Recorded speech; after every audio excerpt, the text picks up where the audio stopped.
All right, so we can start this second panel now after 1.5 very interesting days of conference.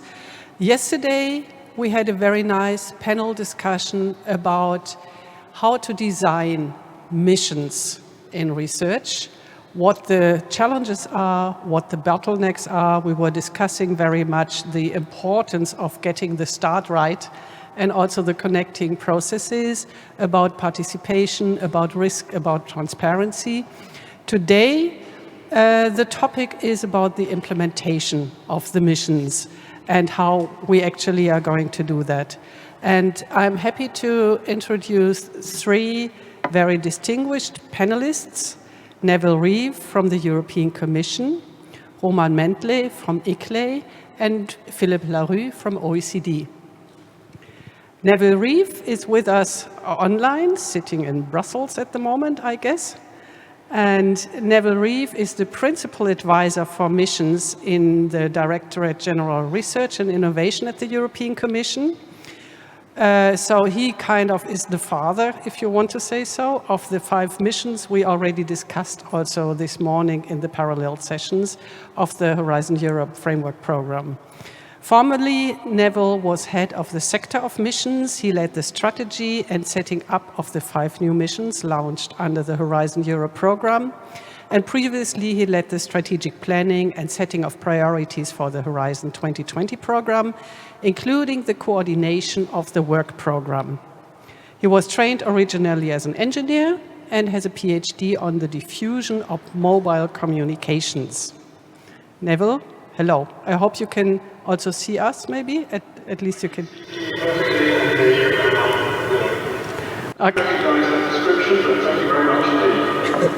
Okay.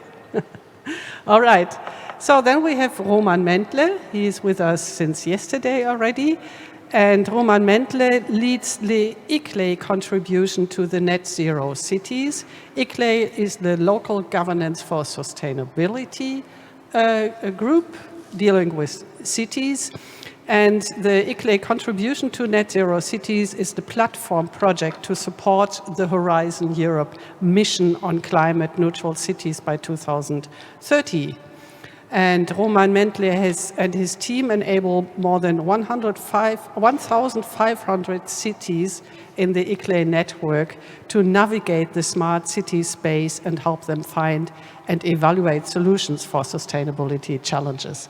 Nice to have you here. And then we have Philippe Larrue, who gave the keynote speech already this morning. And Philippe is policy analyst at the Directorate for Science, Technology and Innovation at OECD. And he manages several projects in relation to innovation policy to address societal challenges. And this morning, he already introduced the mission-oriented innovation policies framework, strategic framework program, so to say. And he is also frequently working with the European Commission on the missions and also with the German Ministry for Technology and Science. Hello, Philippe, again.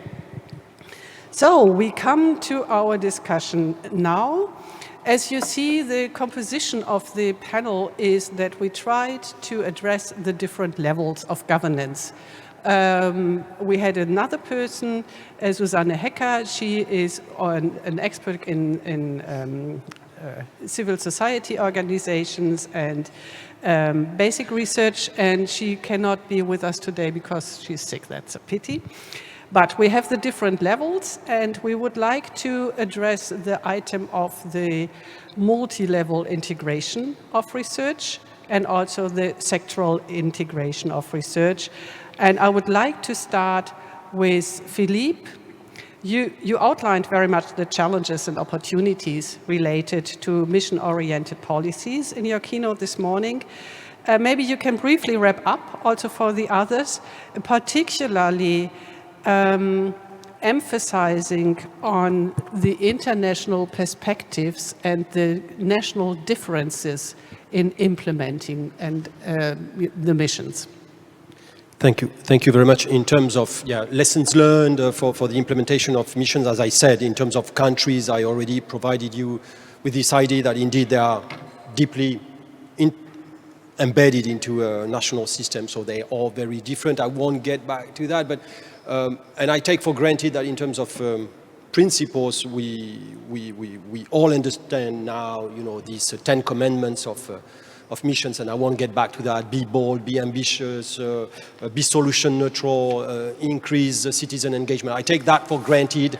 I will give you, yes, I will give you 3 maybe leveraging factors that I think are important and that I draw from the experience. First is one lesson learned is that countries have to build on the existing. It means that they don't have to implement a mission-oriented policy. You don't need to redo everything. It's something that we hear in countries, especially in countries from, you know, new member states, and that kind of are afraid a little bit by that. They think they're going to have to revolutionize the whole system. You need to do it step by step and start with the existing. As I said, it's usually a coordination layer on top of things that already exist. There are plenty of instruments. There are plenty of strategies. There are plenty. The thing is, you need to repurpose, you need to reorient, and you need to connect those instruments and those strategies that are often isolated. And then you ramp up and you try to increase the level of mission orientation, meaning that you are going to try to be more targeted, little by little, and more coordinated. So that is one, build on the existing. The other thing is, we already discussed that this morning, do not underestimate, on the other side, do not underestimate what needs to be changed, but that is not visible. It's easy to start by designing the new initiative with a new nice mission statement and all that, but you need to change also the organization, and we discussed that this morning. You need to change the structure of incentive. You need to start, for instance, at the European Commission, if they are now also discussing how to change the way, the selection criteria, the evaluation criteria to be able to do portfolio management and all that. So you need to change many things that are not visible. This is not the big splash mission statement sometimes. That is the difficult thing, is changing the organization, that we said. And the last thing, the last third would be build mechanism for learning, because you need, this is all evolving, as I said, so you really need mechanism for reflexivity. You need to be able to learn and share those lessons learned and bring them back into the design and the implementation. It's not easy, it's not enough to learn, but you need to bring that back. So the 3 things is build on what is already here, change what is invisible, and learn, improve, and share. Thank you. Okay, thank you very much. So we come to Neville Reeve. Yes, as said earlier, you play a very responsible role for giving the missions a prominent role in the Horizon Europe framework. So now, since the Horizon Europe framework started, what needs to happen at the EU level also to make the missions a success finally? It's a very simple question. You need to unmute the microphone. We cannot hear you yet. Thanks very much. This is what I want. Point I emphasize, of course, is that we are starting from the base of Horizon Europe. These are ambitions which are much beyond that. They're not just 5% innovation. So we refer to them as EU missions, but rooted in the research innovation. Horizon is good. That's their starting point. I think the way in which things set out is very nice indeed. So, first of all, I mean, you mentioned the work of what's there. We have detailed implementation plans for each musicians. By the way, I think the general point I would make about the implementation is that it takes, I don't know if this doesn't sound too good, it takes longer than, because the essence of this approach, this missions work, is about shifting governance arrangements, setting up new structures. That's taken quite some time now to complete, because if you recall, missions first came into vision as Horizon Europe at the point when the proposal for the new framework was here, 2017-18. It's only relatively recent, last 5 months, you can actually say that it's fully underway.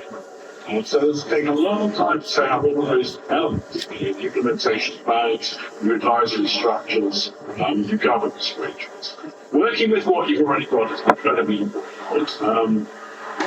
We have the context of structures to, for example, work with member states. And one of the things we've been wrestling with is how to, I think, nice phrase Philippe used was to repurpose those. You don't necessarily want to have the flexibility, the opportunity to create new things, to impose new strategies. So a little bit of work with what's already there, repurposing is essential. Secondly, the point you made about the invisible, I think that's a classic. We're at the stage now where we're thinking about this portfolio arrangement. A portfolio, I say in this context, is a much broader meaning than just the R&I portfolio, because I mentioned a moment ago where being emissions, of course, the range of actions in the context of R&I, but it's policy changes, things we do at European level, things we do at the national level. So how you understand that portfolio, how you can govern it, I mean, what are the governance arrangements for this? It's not necessarily the case about having full control over it. It's about finding mechanisms which will allow you to monitor performance and then light means to actually steer take new directions. That's the secondary thing. And I think that fits very well in this green activity. Probably the third important part of what we're thinking about how are the monitoring and performance evaluation systems eligible. We already have a great deal of stuff which is done in the context of Horizon 20, but we still need something which is different. It builds on what we already have again, but of course they need something which is more timely. It's a longer term process. We're actually dealing with missions where we're looking at 2030 or beyond for our time frame for these. And so that's the important thing. What we're actually at the moment, to be very precise, as far as the next step in our progress of the EU, is in fact we have an evaluation of thoughts, a life evaluation, not a less than an evaluation, which is an internal step going through in the middle of this year. That involves the hierarchy of missions level assessment. Then we have a major assessment in 2023. I mean, the capital terms, they could just mean that's a lot of checking. Or, you may be starting to go kind of forced to account for what you've got. Well, I think that's inevitably part of this if you like, complex set of processes which you set up to achieve the coordination of governments and community missions. You have to accept it be under scrutiny, and you have to find a way to allow you to take selection on a regular basis. So those are the if you like, I'm trying to pick up echo what you said, but also making a very specific point about where we're at to our next step. Thank you. Okay, thank you very much. So then we come to the more local level. We come to Roman Mendle. So you manage the Smart Cities program. And in how far is this program a mission? And what are the key points to deliver it into success? Maybe a bit of a correction here. I don't manage the Smart Cities program since 2018. Sorry for that. Maybe that's my fault with the description. What I do now is I'm at ICLEI Europe, and indeed I'm a coordinator there for climate neutrality, circular economy, and smart cities. So, and actually, if I look at my day-to-day life, most of my work goes actually into the city's mission. So I can talk about smart cities, but I'm not sure if this is the most important contribution for today. What I would like to say is we talked a lot about systems change, system innovation yesterday as one of the more distinct features when we speak about the mission approach. And the interesting part from when you look at specifically the city's mission, where you work with the city as a system of its own, but also the multi-level governance as an aspect of today, the question for me is what are the systems that we want to change? There's certainly more than one, right? There's the city as itself.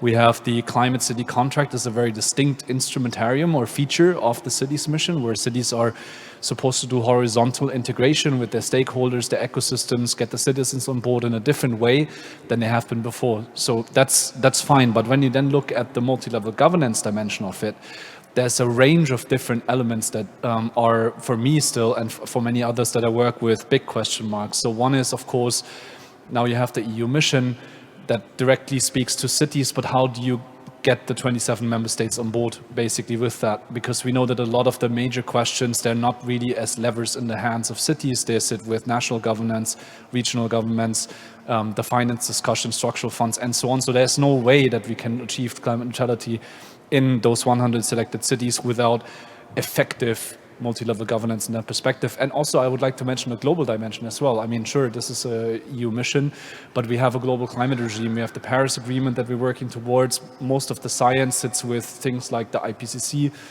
report from that perspective. And also for finance, it's a very important dimension because we all know that there's no boundaries for finance, just like there is for climate. So there's a range of these kind of discussions, and ultimately, for me, one thing that the mission and the cities and the work that we do needs to answer is, how do we connect really throughout all of these levels? How do we make sure that if we include a citizen, he is not included in whatever the local government is doing, but ultimately that they feel and that they sense and that they experience being connected through all of those levels all the way to the global level. And that's for me a real challenge there. And maybe if I can make one last comment on this, there's also the perspective of, is it the cities that need to change their systems, or is it also the surrounding systems that we have? We have one long debate with the finance sector that has been going on for decades, which is, from the finance perspective, you often hear, well, there's a lot of money available, we have enough money, there's just not good enough projects for our investment. And from the city's perspective, we hear the other way around, well, we have lots of project ideas, but we don't get to the money. And the question is, between those, is it a blame game of changing which system, or do we need to work on both at the same time? Yeah, thank you very much. You posed like 20 questions in 2 minutes. That's good. So let's stay with the money and the financing at the moment, and let's stay within Europe. We come to the global level later. So with the multi-level governance, of course, this is one of the biggest challenges. And maybe the two of you, Philippe and Neville, who pays for it? At which level is which obligation to pay? Can you elaborate on that? Who wants first? Neville, do you want to go? It's the question of who pays for the government. Sorry, for the implementation of the mission, not the governance of the mission, but really who pays for the implementation of the mission, who gives the money? Obviously, crucial question. I can talk about our model here, which we start with Horizon Europe, and there are a substantial billions of funding through the program. 10% of the Pillar 2 of Horizon Europe, but this is a fraction of what will actually need these missions to succeed. There is a lot of work taking place to look at funding through like the European Investment Bank, for example. And I think that's going to be particularly important in not all of those missions, but certainly the cities one, for example.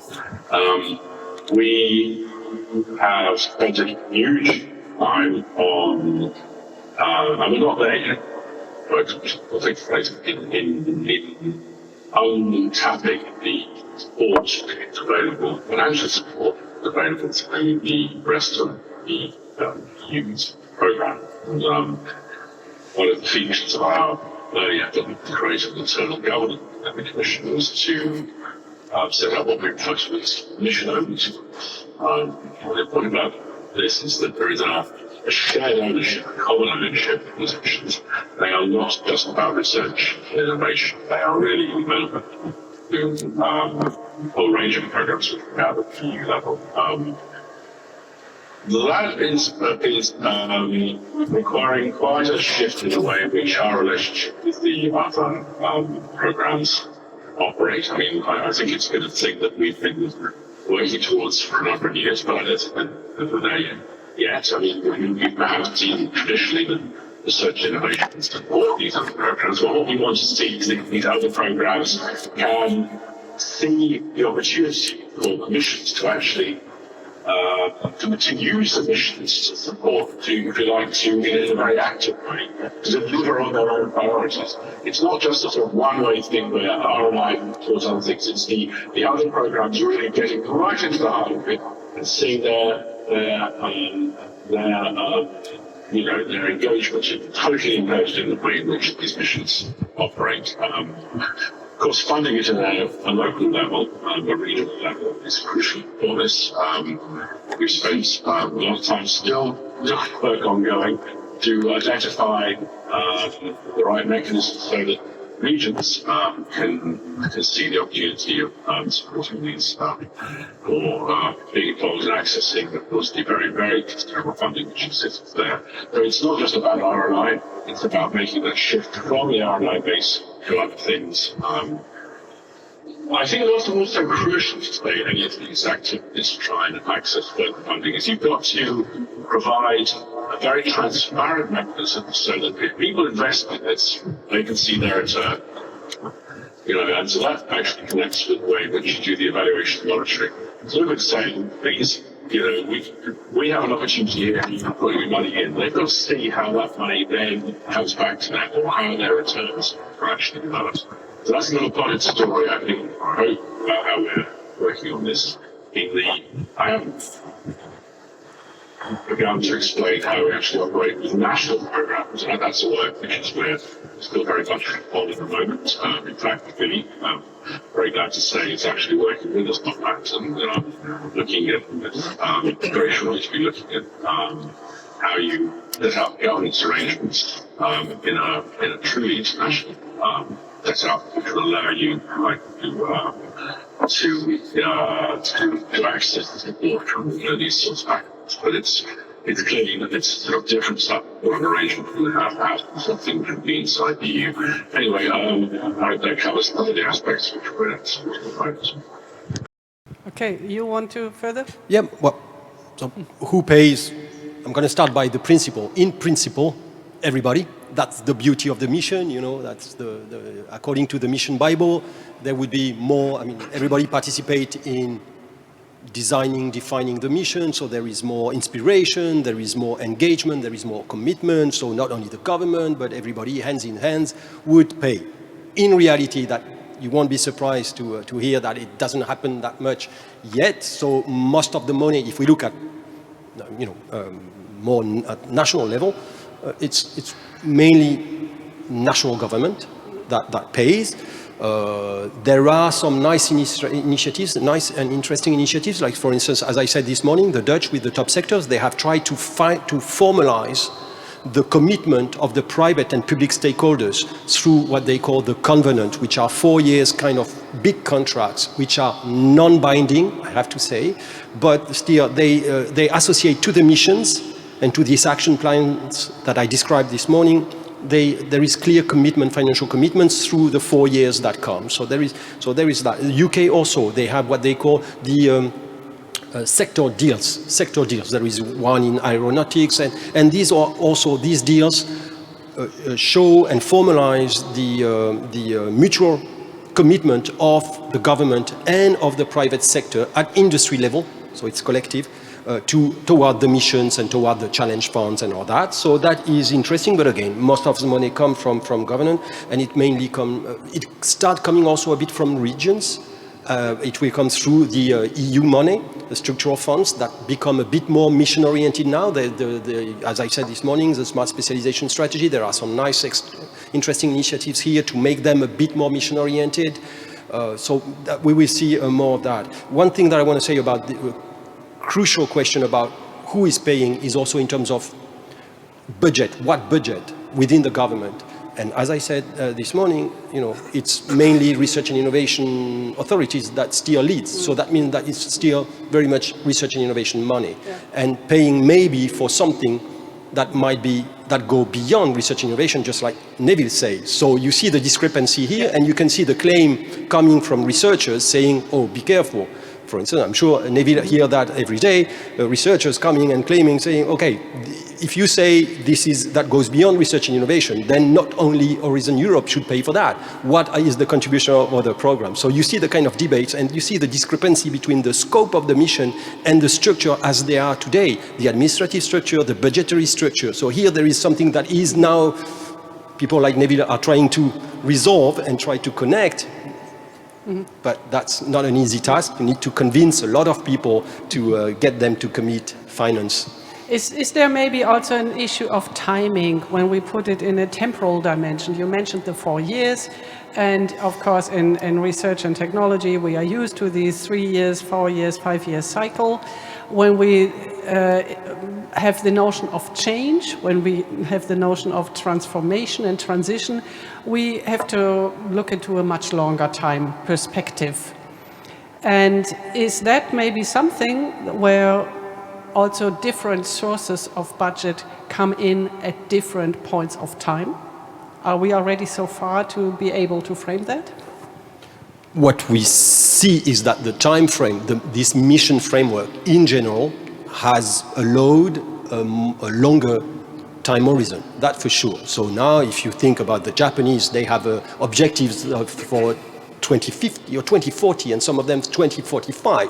So for sure it will go much beyond the time of any of these programs that the moonshot goals that they put in place. So here you're dealing, or just like Neville said, 2030 was not the time horizon of research for the framework programs before. So it's a longer time frame. So that we see also interesting in terms of timing.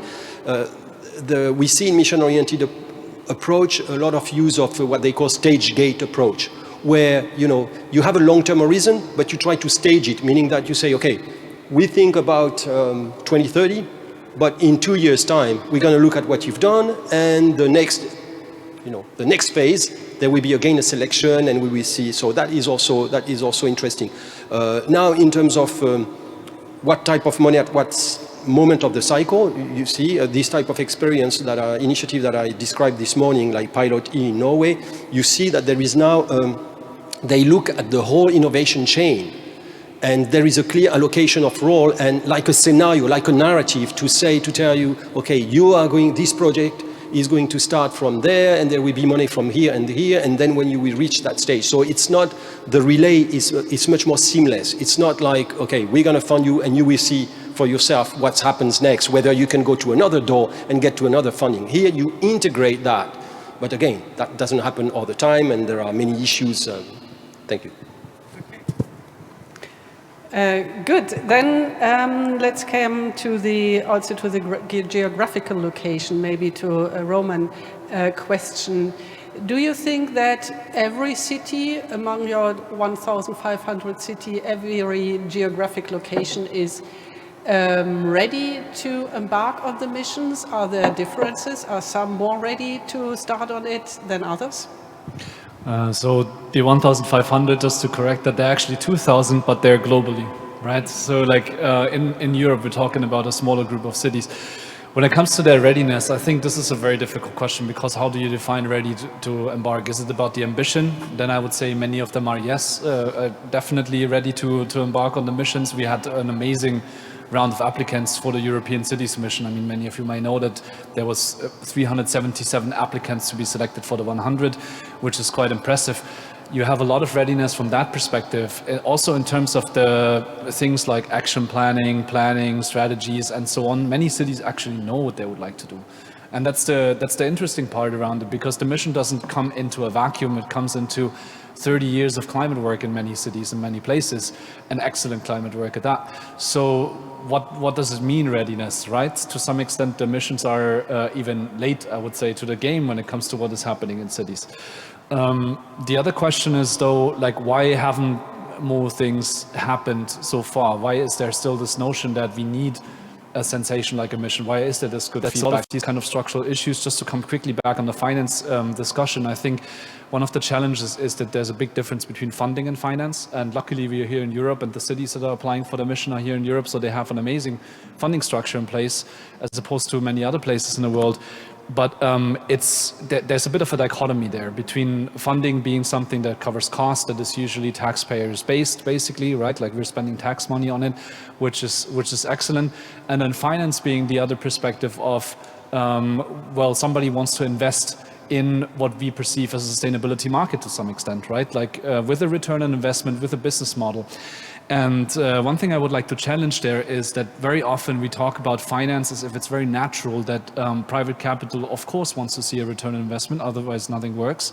And of course, everything that doesn't fall into this category is something that needs to be funded and needs to be basically borne by citizens. And one thing where these two things, I believe, should come a lot more together in terms of also readiness for really embarking on the mission and implementing it, is this question, can we open up the opportunities that come out of the climate transition, the sustainability transition, for those that we want to include, so that citizens don't become basically participation agents when it comes to the planning, but not when it comes to, let's say, the business models and those returns of investment as well. There's a bit of a disconnect there sometimes, so maybe some food for thought. But readiness in terms of, are we ready to start with the cities, with the planning that we have done? I think most of them are ready, yeah. Okay, that's very good to hear. It also comes to my question on the living labs. On some of the missions, in particular the soil mission, this living lab approach is very, very prominent. And actually, I mean, it was more known in the cities. It's not so known in the rural areas, in the rural countrysides, where the soil issue is also very prominent. And I would say from personal witness, it really turns the approach to science a bit around, at least in this more natural science-oriented field, which is great. So how can we assess whether or not this living lab approach is going to be successful? In particular, again, giving the need for a really long time perspective in setting up these living labs. That's not done overnight. Neville, do you have a... I mean, of course, you mentioned soil of the living lab concept is also being developed in other missions, for notably the cancer one. It's about testing, experimenting, validating, user engagement, patients in particular case. I think they're looking to go around. I think the heading generation is pilots towards looking at bowel cancer as a possible way forward. How do you evaluate it? Well, I think that's another question, I suppose, really. I guess what's important, you're heading towards automation, is the fact that although we have a very powerful, we each have a powerful target for each mission, 2030, etc. You can't wait to the end to see all the benefits, and that's part of the discussion you have with politicians as well, because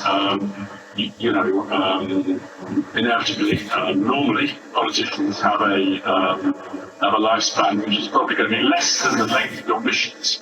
And if you're going to go to them and say, in fact, we're going to develop something, and we need multi-billions of funding now, and by the way, you'll never see it, you'll be way beyond the point when you're actually moved on to a new job, they probably won't be that keen. So you've got to think about how you can actually have to swing benefits along the way towards I would argue that. I think in the case of our living labs, they're not quite the same. The soil one is not quite the same as the cancer one. I think in the soil one, they're looking at clusters of farms. I suppose inevitably these things are always going to be taught between having process indicators, which show you whether or not a clear concept, whether you manage to attract the right sort of ingredients, the right farms, for example, in the case of this living lab, so that's what they're having. They're thinking about having farms in particular areas, for example, tackling pesticide use. So have you got the right ingredients, in the case of the cancer one, have you got the structures, have you got the research laboratories involved, have you got use involved? So those would be the way in which having begin to assess whether or not the approach is working. But ultimately also it's about having a pathway of benefits. I can start a pathway of benefits towards the conclusion. So this is the approach which Horizon Europe is taking now. Impact pathway, key impact pathways, identify what steps are towards that conclusion. I can't say what they are. These are items, but that's the approach. Okay, so that's fair. It's already two parallel approaches. That's very good. You wanted to add on that? Maybe just briefly on living labs. So I think there's one sensation that actually comes from a conference I was just at, which is the Smart City Marketplace conference, where all the talk was the missions, interestingly. So one of the elements that some city folks that were a part of the marketplace were telling me were basically, when can we stop doing living labs and start doing implementation? we feel like we've been testing enough, and 2030 is tomorrow. So it's a bit of it's a bit of a funny challenge there, in the sense of, you know, the things that we like to do very much, and we propagate an iterative approach, testing, failing forward, you know, all of these kind of types of vocabulary that you have, and they're valid conceptually and important, and we as researchers potentially love them as well. But from the perspective of agency, there is a sense of we need to be careful or balance that to some extent with the elements where we are sure how to do things, and where we can potentially also skip some of the testing and the failing forward. And how do you define one or the other? What's the right approach in which situation? And I think this is really the tricky part. So I like the idea, and I think we need more living labs, but we also don't need them everywhere as the panacea, basically. Okay, that's nice, thank you. I think that comes back to what Lea Fünfschilling mentioned yesterday in her speech, saying, when I got it right, that the living labs can also become some kind of a sandpit where all the scientists and so are hiding and keeping them away from doing harmful things. If I could just respond to that, I mean, I don't think, I completely agree. I think we've certainly used the phrase testing, piloting. It's a natural bureaucrat's caution to say we don't manage to completely commit to everything. But I think in the context of missions, this experimental evolutionary aspect is not right here. We're watching how it goes, we're learning. I mean, that's a key part of the approach. But don't overdo it. Okay, thank you very much.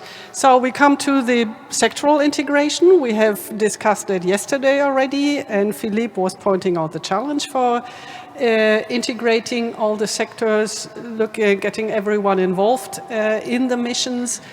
Yes, we know it is a challenge. Do we already have success stories on that, or recipes to really involve the sectors? Well, there are many attempts. The extent to which they are successful is still to be determined in the years to come. As I said, I don't want to repeat myself, but for the moment, what we have is the core of missions, which is still in the research innovation area, and there is still a step further or some progress since the period before. I don't want to make it too sketchy between the now and before, but still there has been an evolution. We see that around the table we have different sectoral ministries, line ministries and agencies.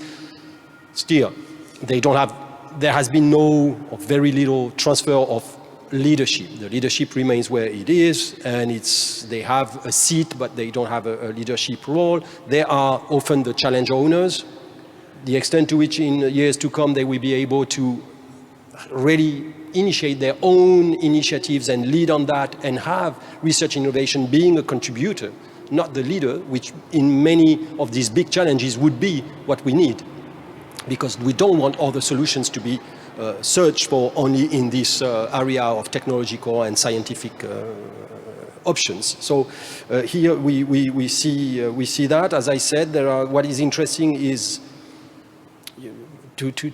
when you formalize, as I said, when you try to formalize the commitments of the other. I don't want to be too bureaucratic and structuralist, but I believe that some of these contractual arrangements, even when they are soft and non-binding arrangements, can be very useful. They are used as some kind of engaging and focusing device. It's not only a way to say, okay, you said that, you see it's written. It's also part of the dynamic of cooperation. And even though, I don't know, but maybe Roman can tell us, but the climate contracts as well are maybe part of that.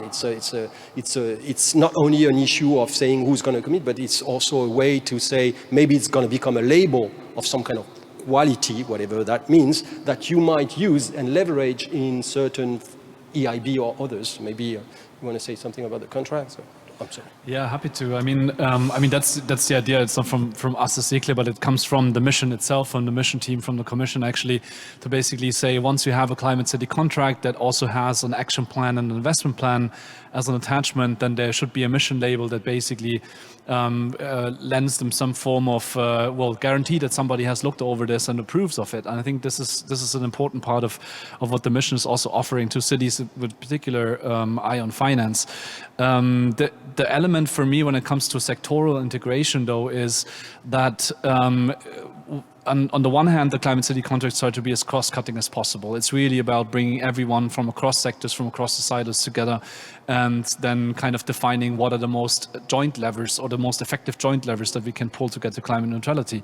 But at the same time, transport is transport, buildings are buildings at the end of the day. So how do we structure these kind of dialogues that can integrate sectors without forgetting that physical reality forces us to think of them to some degree, basically. And this is a big question also for the action planning and then these issues like the finance portfolios and these kind of things, because how do you as a city then cluster these kind of opportunities? Are you talking about the transport sector and here's all the activities that we want to do and you attach a price tag to it? Or is it something else? Do you cluster them in a different kind of way? And so there's not really any good examples to my mind outside of the classic sectoral approach to these. So what does cross-cutting really mean, and how do the sectors and these dichotomies kind of come into play when we do the contracts? We'll see. Okay, let's come back in 2030 to see whether we have improved. I understand at the Commission level with the Horizon Europe missions, some of them are managed in the DG RTD and others are managed in the sector DGs. Does that make a difference? Is there... Yeah, I think it does indeed. In fact, it's only the, we have mission managers and deputy mission managers for each mission. And it is only the cancer mission which has the mission manager in DG Research and Innovation. The others are sitting mission.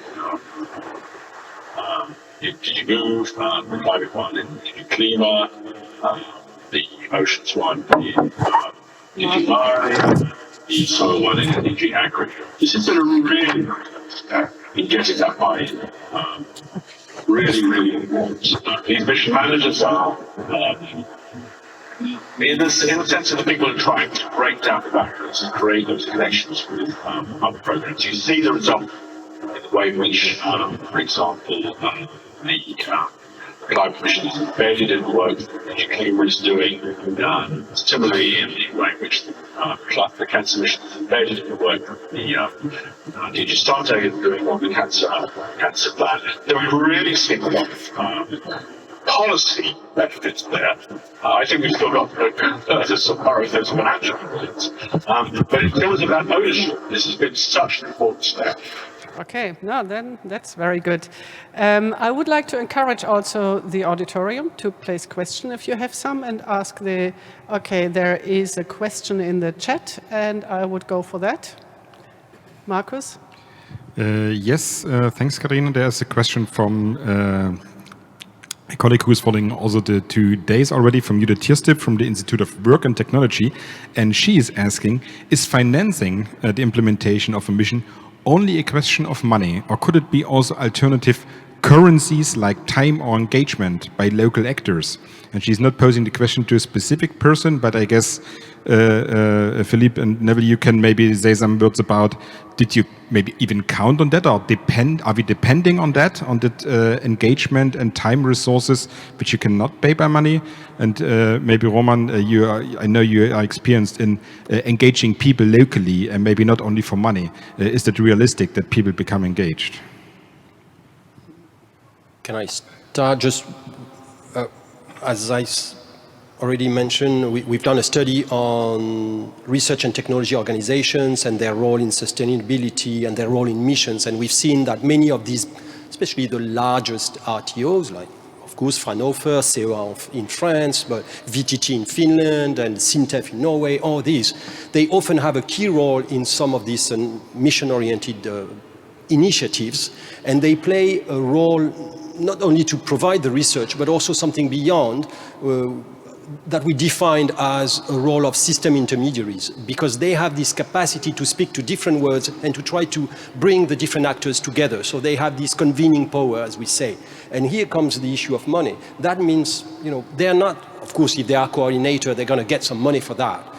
But otherwise, they play a role that is a bit more pervasive, and that is not well paid. And that is a problem. So that has some consequences. It's a contribution that they have beyond money. And it needs to be, they need to spend times in meetings, and they become much more involved into the policy machinery. So it's a bit different, this role that needs different expertise and also money. And that money should come, of course, from a source that is pretty stable, which is institutional funding. So all that has mission-oriented policy also has consequences in terms of how you are going to finance research laboratories, research technology organizations, in terms of institutional funding. We discussed also, I'll come back to what we said before about living labs and test beds and pilots and all that. That requires something that is essential, which is what we call now technology infrastructure. We were used to talk a lot about research infrastructures, and there is a funding for research infrastructure. There is the strategic roadmaps, as we know, S3 and all that. But technology infrastructure sometimes is falling a little bit between the cracks, and there is no stable. So that, again, call for institutional funding, basic funding of research organizations. So this has implications on funding. Thank you. Okay, thank you very much. So, yes, we are approaching the end of this session, but we missed out one item, and that is going global. Let's look at the rest of the world. At least when it comes to the Horizon Europe missions, of course, they are very influential, I hope, and Europe is a big player. How is the coordination with global? What is the anticipated impact on other countries and continents? And in how far do other countries and continents influence or affect the mission? I mean, I love, from the soil mission, I love this one objective on the global footprint, which is really very innovative to look into what we do here in Europe on the soils in the rest of the world. Is that a commonality, or how do you deal with the global European interactions? Neville. Well, you're getting these things off the ground. We've tried in the very first stage to focus on the European side, but very quickly, from the start, we said recognize because you don't tackle these things with many of these issues. Climate, soil, the oceans are very niche. But as far as at least the structures, activities, starting with the attention now is to give us a much broader horizons as far as the things that we're doing. I think you have to see it as, when you mentioned the word coordination, coordination is a one-dimensional way of two architects, but I think you need multiple ways of coordinating. You have to see this as a perhaps layers. I think we have our internal ways of connecting with the rest of the programs, and then we have ways of connecting with national activities, and then there's a global approach. I think we don't coordinate necessarily, or coordinate is a very strong word. Global approach, you provide awareness, hope to try and influence, try and provide pathways where things can come together. But it's not the same sort of thing as the coordination that you do if you're talking about programs which we have through, for example, I mentioned them to go on missionaries. It's a entirely different thing. Okay, thank you very much. Philippe? Yes, on that, I would like to say something that I did not mention yet, which is the fact that something that we found, that I don't know whether that will come to a surprise to you, I guess not. All these mission-oriented policies, we always put forward how much they are directed towards societal challenge. But if you look at each and every of them, which is what we've done as far as we could, the societal challenge objective is always very much intertwined with national competitiveness objectives. All of them. If you take, for instance, just the example of the French carbon neutral hydrogen acceleration strategy, which is one of them, their target is reduce by 2030 or save, I don't remember how many megatons of CO2, which is the equivalent of the emission of a city like Paris, okay? That's not, and the second target is create 150,000 jobs. So it's always the case. So just to say that in terms of globalization, in terms of international cooperation on mission, I'm not sure mission is the best way to go against techno-nationalism or that. National boundaries are still very much there. Still, when we look at what is happening at least at EU level, it seems that the IPCs, you know, this, I don't remember exactly the acronym, I'm thinking Neville Integrated Project of High Community Interest, something like that. The IPCs, there are some in very, very, very highly competitive areas like microprocessors and batteries. So at EU level, maybe they now come to the point that we can go beyond national competitiveness. But COVID was also interesting. To what extent that will be, but to what extent that we have paved the way to a change of practice, I don't know. But COVID, we've seen some, of course, international big programs to try to tackle COVID together. So that we've seen, that has worked, and that was a mission. You know, we had to fight COVID, but not all those countries had a pharmaceutical industry, so the competitive aspect was not that great as it can be in other areas.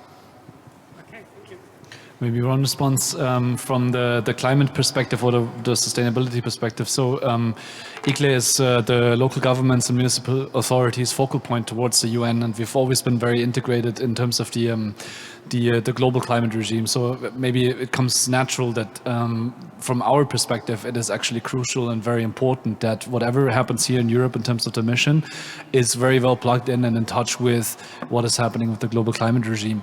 And for practical reasons, I think if you speak about change, innovation, system change, and so on, there's sometimes a fine line between innovation and reinventing the wheel to some extent in terms of approaches. And we have a plethora of climate relevant regimes. Right now we have the race to zero, the race to resilience, we have the climate emergency, we have elements that come more from the SDG angle, which is maybe sometimes a bit less prevalent here, but a lot of cities or regions around the world, they're looking much more at the SDGs than they're looking at things like the missions in the climate sense that we do, and so on and so forth. And all of these tend to have very valid and interesting methodological approaches, ways on, you know, doing systems innovation and these kind of things, because necessarily you have to look at these sort of things no matter what kind of label you put on top of them. So I would very much encourage also that we look more into how can we create interactions between these kind of approaches, maybe compare them. Maybe that's also a call for science to look into what does it mean to localize the SDGs in different places. Can we learn something for the indicators that we're building for this or that mission at the moment, for example? So, and I think this is happening to some extent. There's parts of the mission and the Horizon portfolio that go into the global mission or globalization of the mission platform in that case, basically. But we could see a lot more, I think, in that case. And that will also enable us to do potentially better exchanges with other regions of the world that also might have a mission approach, but might also have different types of labeling and ways of how they structure the topics. Okay, thank you very much. So we are coming to an end. I think that was extremely enlightening. And before we end, I would like, if you may, to have everyone for you to have one final sentence, a take-home message or so in one sentence. Philippe, I've seen you have written many pages. Can you summarize in one sentence what you want to give the audience to take home over the weekend and tell the relatives or friends tonight in the nice beer bar what we've learned this day? Well, I can only say that if we need to summarize, again, I see those mission-oriented policies as something that is really pretty nascent. So we haven't seen the final form of it. It will change, it will evolve, they will even maybe at some point dissolve and be streamlined in the structure. But it's, again, for me, the most interesting thing is that it's a platform for negotiated collective action specifically to address one specific mission that they have co-created, that people have co-created. So here we have something that is really, this is the essence for me, and let's see how the different forms it will take. Thank you. That goes directly into the summary of the conference, I would say. Roman? One sentence. It's hard to conclude everything with one sentence, but maybe for me, one dimension I would like to highlight very much is this perspective of well, it's a multi-level governance panel to some extent, but this vertical and the horizontal integration of things, and not only on the local level. I mean, basically, we're not looking at a T-shaped integration where we do horizontal integration once, but we have to do them across different levels, on the national, between the silos that you have between ministries, on the EU level between different missions, and then also on the global level between all of these global initiatives. And I think that sums it up for me. Okay, so we have to mess it all together. Yes, Neville, your one sentence take-home message. Fantastic phrase of giving to the platform for negotiating collective action. I think we must recognise that we've got a huge momentum with this missions approach, but missions are not all the same. So whilst accepting the need to be flexible, we should also maintain a core set of ideas as to what they actually are. We, in our approach, I think we're seeing that in terms of how they're evolving. I think I've finished the previous presentation, so talking about a number of key features. You have citizen involvement, you have coordination, you have close to politics. I mean, that's a crucial aspect of this. I describe it as a number of Sdgs you have to ensure all working well following this mission approach. Thank you. Okay, thank you very much. So we are coming to an end. I thank very much the three panelists for this nice hour after lunch on Friday afternoon, this very intriguing discussion, and also to the audience, which is small here in the physical room and larger in the online audience. Thank you very much. And then I would like to give the word back to Mark Wolfram, who is the key, principal, maître de plaisir for the conference. Thank you.